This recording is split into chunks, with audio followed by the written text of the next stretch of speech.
Funny and the Roadrunner will return after In the News and these messages. In the news, water worries in Florida.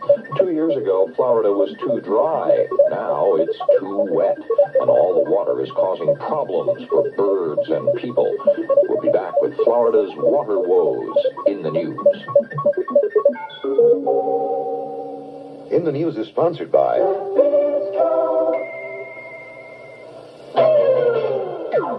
Fruit Chewy, big noodles.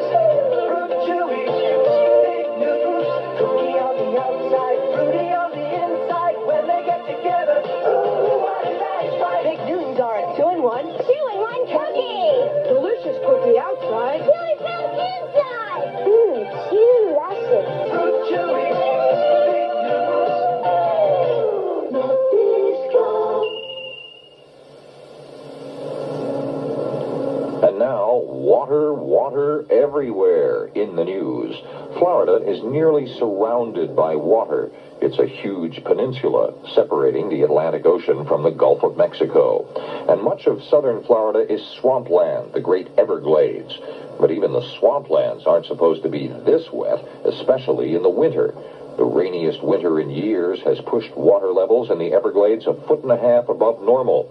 And that's causing big problems for wildlife.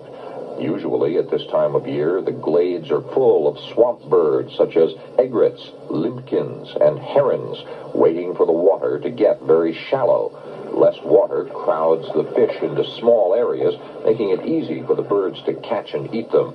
The birds need food to build up strength to build their nests and raise their young. But this year, the water's too high, and most of the birds are not nesting. People are being affected, too. Officials estimate that so far, 1/3 to 1/2 of this year's tomato and potato crops in southern Florida have been lost due to the heavy rains and high waters. What makes all this even stranger is that just 2 years ago, much of southern Florida had such a bad drought, a shortage of rain, that the ground was parched and cracked. It even caved in at some places. Now the same areas are too wet. I'm Christopher Glenn with Too Much Water in Florida in the News.